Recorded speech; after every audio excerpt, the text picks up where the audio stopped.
Disingenuously framed hit piece. That's what Susie Wiles, the White House chief of staff, said about your article. Chris, is it?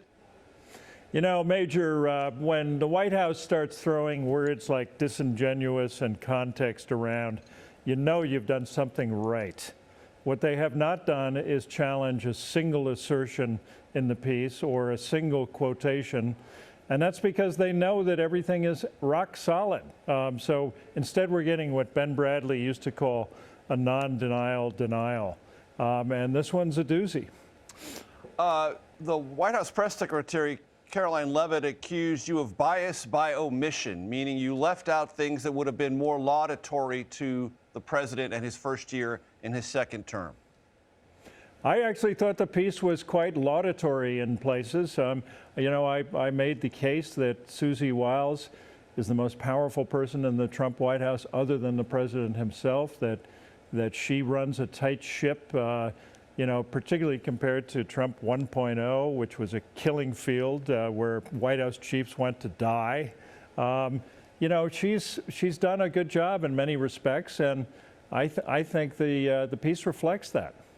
You're a student of chiefs of staff and White House operations, Chris, possibly the most important student of that in American journalism. In the piece, Susie Wiles says she's not an enabler and not a bitch.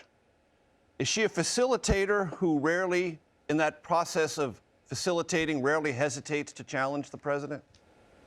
Yeah, you know, that was really a remarkable moment in the 11 interviews that I did with her over a period of almost a year.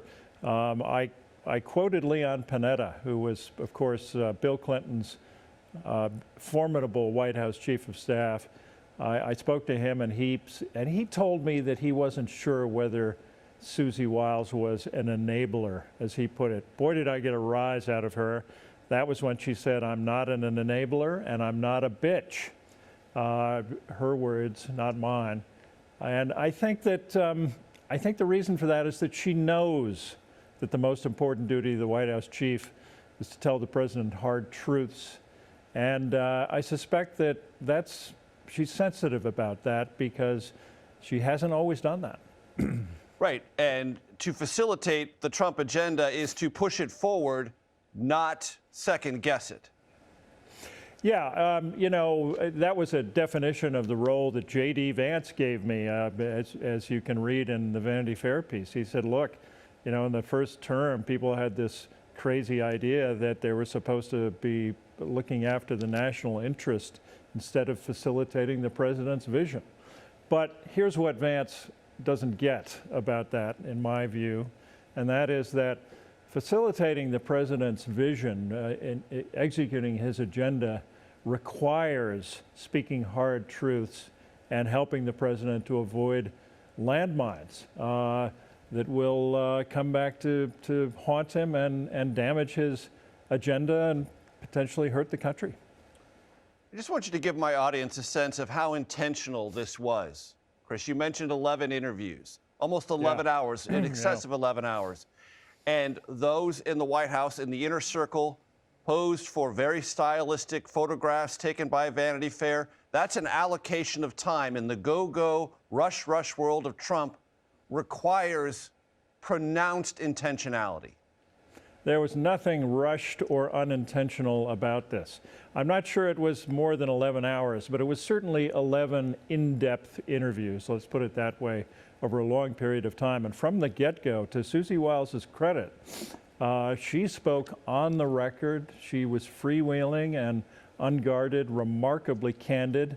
Major, you know as well as I do that never happens. Nope. With senior White House officials who ordinarily speak on deep background, as they call it, requiring, you know, approval of quotations. There was none of that with Susie. Particularly in the previous administration. I wrote a book about it, a book about the Biden White House, and Ron Klain was almost always on background with me. So this was remarkable, and frankly, I think to Susie's credit.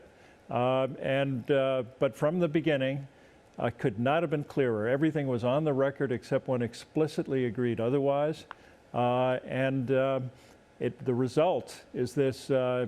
really remarkable insider portrait of Trump 2.0. And everything's on tape, correct? And everything's on tape. There's a metaphor in there about letting the junkyard dogs run. So let's just extend that metaphor, Chris, you and I. Are there any dog houses in the West Wing? Any leashes? Well, you know, there used to be a woodshed. Yes, I I don't know know. about a dog house. and David Stockman famously was taken to the woodshed.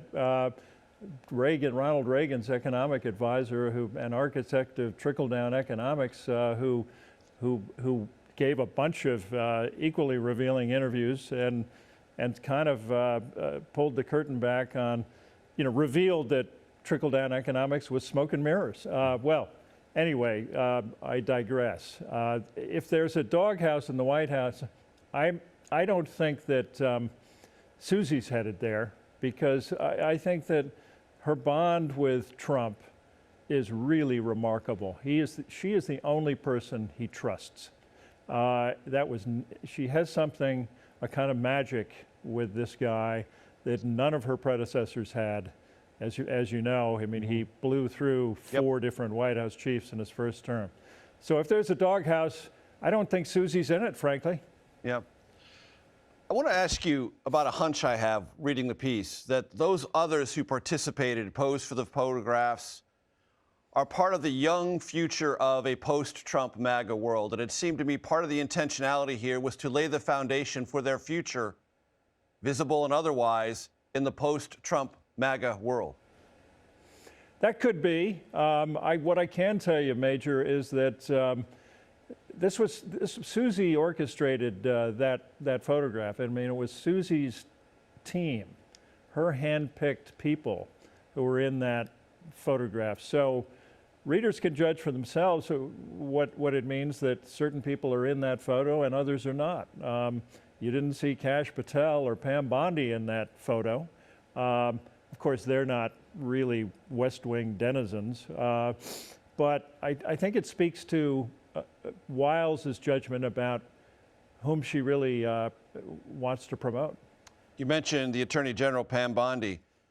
There are very tough quotes from the Chief of Staff about the Attorney General, and I wondered what was her demeanor in those times when she was expressing some pretty sharp, if not rebukes, criticism of the tactics of Pam Bondi, specifically related to Epstein files?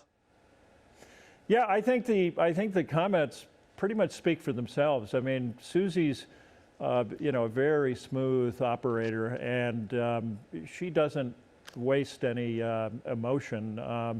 And she was very even-tempered and even-keeled through all of our conversations, even when she was saying pretty amazing things about Elon Musk, about J.D. Vance, and how his conversion to Trumpism she thought was, quote, sort of political, end quote. But, she doesn't really betray anything. It's really, her words, I think, speak for themselves. Speaking of J.D. Vance, I didn't interpret yesterday that he found anything particularly objectionable about what Susie Wiles said. I don't think Russ Vought would find anything objectionable about it. I don't think others name-checked by Susie Wiles, perhaps with the exception of the Attorney General, would find it that way. In that sense, she seems to be speaking a Trumpian truth that they speak to themselves, but the rarity about this is she's speaking it now to the public. I think that's exactly right, Major. I mean, I think you hit it on the nose. To be a right-wing absolute zealot is not necessarily an insult in the Trump White House. It's a badge of honor to Russell Vought, is my guess. And you may have noticed that Donald Trump confirmed. How often does Donald Trump give you a fact check, a check? He confirmed that he's, he has an alcoholic's personality, which is what Susie Wiles said to me. Vance didn't seem bothered at all by the notion that he's a conspiracy theorist for a decade, according to Susie.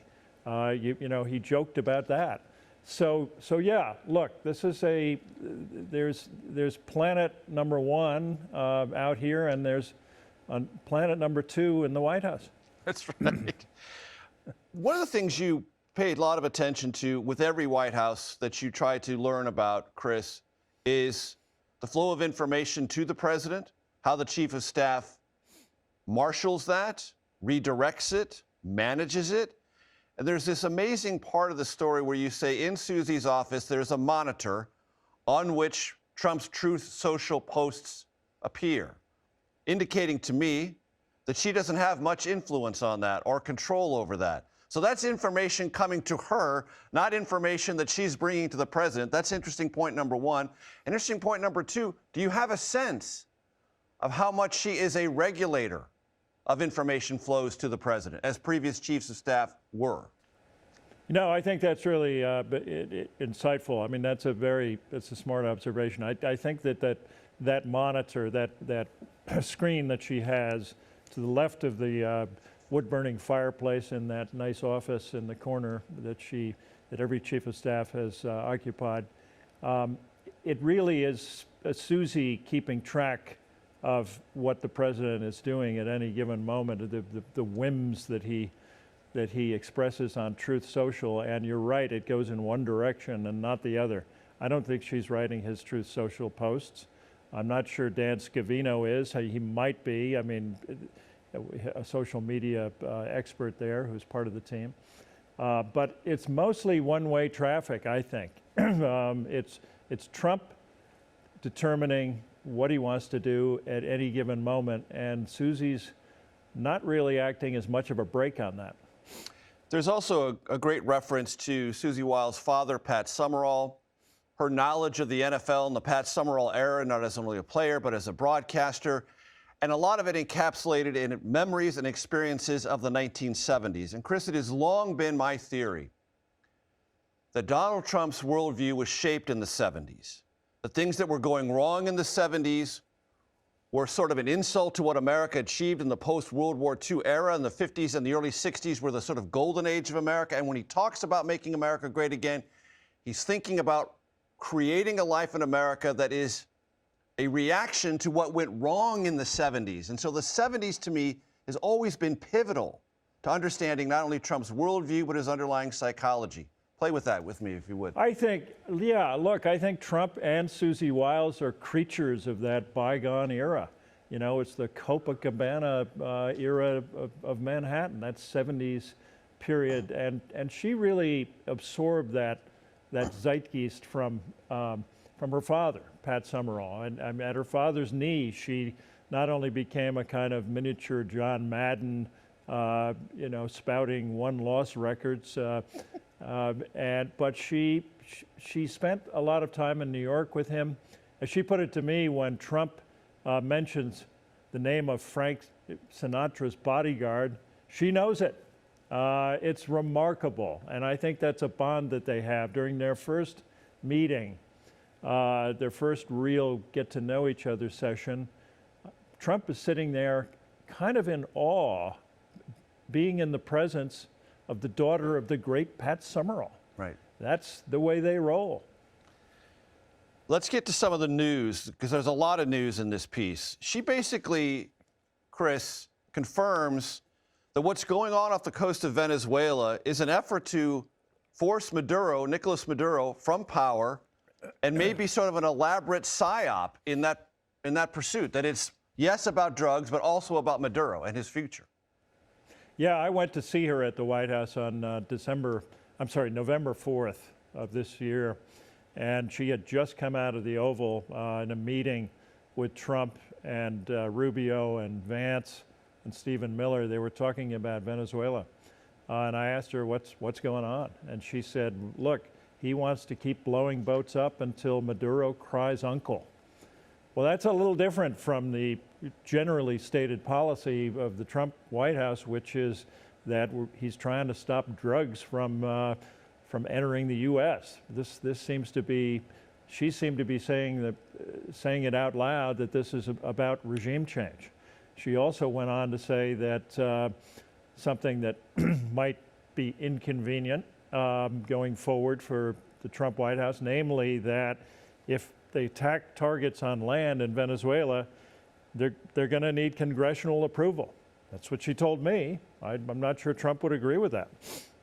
And also, there's a description of the president's attitude about drug boats, and he has no hesitation about using U.S. military assets to kill those on those drug boats. And it reminded me, Chris, of things I heard President Trump say in the first term, praising President Xi of China and their zero tolerance attitude about drugs in China and killing people who sell drugs. It sounded very similar to what Xi does in China, now Trump is doing on the high seas off the coast of Venezuela. Yeah, and remember the Philippine strongman Duarte, right? Similar kind of worldview. I mean, this is a guy, let's not forget, Donald Trump, who once said that he could shoot someone on Fifth Avenue and not lose any voters, any supporters. And at times it looks as though he's acting out this belief on the high seas in the Caribbean. And I got into it with Susie on this. I really challenged her on this. I said, look, drug smuggling is not a capital offense, even if Trump wishes it were so. And she said, that's true, but this is a war. And I essentially said, a war according to whom? The president calls it a war, but he doesn't have congressional approval.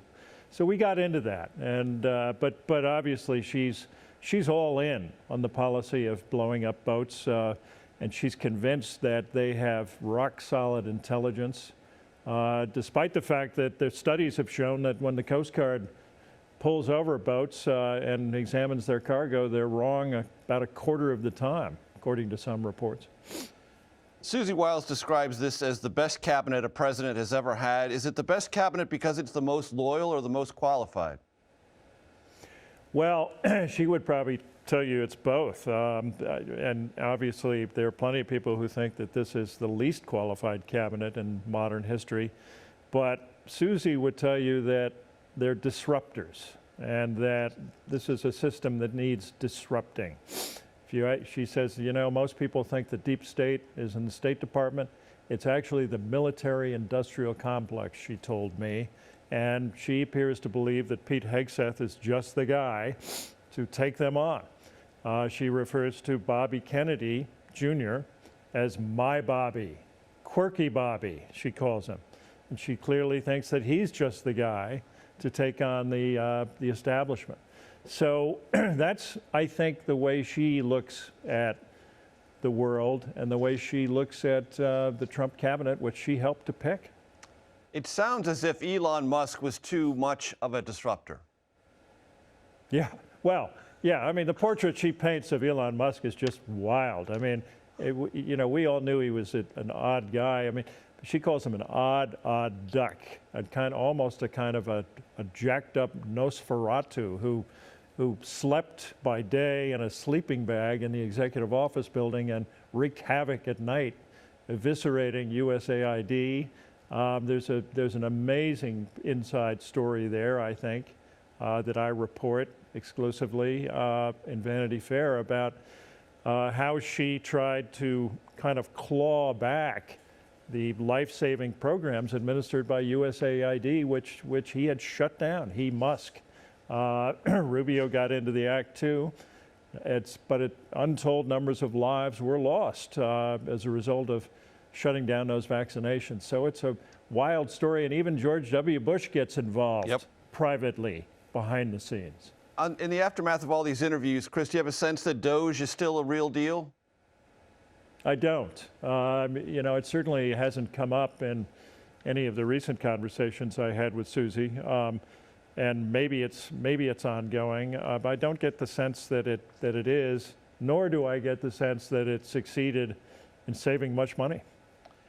There's a quote, the one that I thought was most close to the bone in criticizing the president, which Susie didn't do very much in these 11 interviews, but she said, perhaps in the future, less Saudi Arabia, more about the American economy. Yeah, exactly. You know, and James Blair, the deputy chief of staff, sort of political guy in the White House, was also quite candid about this. He said, you know, the Epstein thing is a problem. It's certainly going to be a challenge for us, but the real challenge is getting people. He said, if we don't get people feeling better about the economy, we are blanked. Begins with an F. I think I can fill that blank in. I do have that much imagination. I think my audience does too.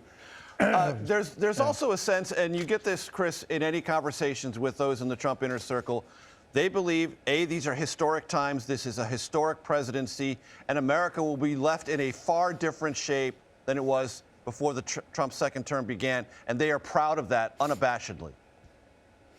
Well, yeah, I mean, and look, it's probably true. This country will be left in a very different place post-Trump. But to me, the real question is, will Susie Wiles perform the most important duty of any White House chief of staff, namely to try to preserve some guardrails of democracy, or will she let Trump simply wreak havoc, run wild, and end up in the dock of Democratic investigations after the 2026 midterm? To some extent, boy, the stakes could not be higher, and Susie Wiles is right at the center of it. Where does her conversations with President Trump about the January 6th pardons fit into that, and is that prismatic in her ability or inability to pull him back from his intentions? I think that we really go on a journey with Susie Wiles in this piece, and it begins on Inauguration Day when she tries to argue with him about the blanket pardons and says, shouldn't we look at these individually? And she loses that argument, and he proceeds. I think over time, we watch her as she becomes less and less assertive about trying to tell the president hard truths. And I think we're at a place now where Susie is mostly all in. And she says in the piece that when it's a tie, the tie goes to the president. She sometimes is outvoted. Do you have a sense, Chris, of who else votes? Well, you know, I think that the two key votes are really the president and Susie when you get right down to it. But you know, some votes, some people. Well, that would explain the journey. She's been through it. She has a vote. He has a vote. He wins if it's a tie. So that's part of the journey, understanding where these things are ultimately going to land. Because that, on tariffs, is what she told the staff. He's going to land here. Find a way, intellectually or otherwise, to get where he's already going to land. Yep. It sounds like she's part of that journey now across the board. Yeah, look, I think that, again, she, when I repeated Leon Panetta's observation to her about he wasn't certain whether she was just an enabler, I got a real rise out of her. So she clearly doesn't perceive herself as such. But I do think that the real question at this point is, can she walk into the Oval, close the door, and tell the president what he doesn't want to hear?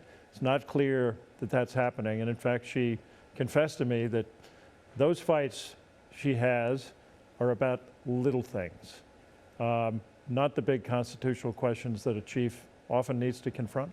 Speaking of constitutional questions, a third term. It sounds as if Susie Wiles believes that's all just elaborate trolling. Exactly. She said, boy, is he having fun with that, is the way she put it to me.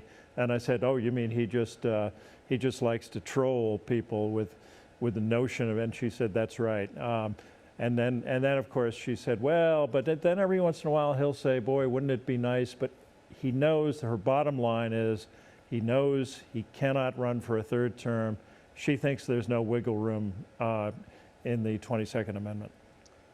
Do you have a sense of how much this is an administration that relies on Marco Rubio more possibly than the Vice President, J.D. Vance? Because Rubio has two very important high visibility jobs. The only other person in American history to be Secretary of State and National Security Advisor simultaneously is Henry Kissinger, who loomed incredibly large over the Nixon White House. That's right, and look, I think Rubio is a major player. We know he's, we call him the hawk in the Vanity Fair piece. He's certainly a hawk when it comes to Venezuela, used to be when it came to Russia, not quite so much anymore. But I do think that Rubio has managed to pull back some of the crazier proposals that Witkoff and the others were entertaining that were so one-sided and favorable to Russia. We'll see where they end up. But Rubio is a major player, there's no question about it. But I think Vance is too, even though the vice president famously often has very little power. What about the conversations you had with Susie on the question of retribution sticks out most in your mind, Chris? Well, I think the most extraordinary thing is again this journey that she takes from day 56 when she says she told me they had a loose agreement, she and the president, to end the Revenge and Retribution tour after 90 days. And then months later when I called her on that, and she said, well, we're not really doing retribution, but when pressed, she admitted that, look, when it comes to Letitia James, yeah, that was all right. That was retribution. When you press her on the James Comey case, she's not very convincing that this isn't just the president taking an opportunity to go after his enemies. So that was a startling admission about Letitia James. I mean, almost a get out of jail free card for her attorneys, in my view. How about her assessment of the president's health and the way the public is viewing his stamina for the job? She is adamant, insistent that the president's health is fine.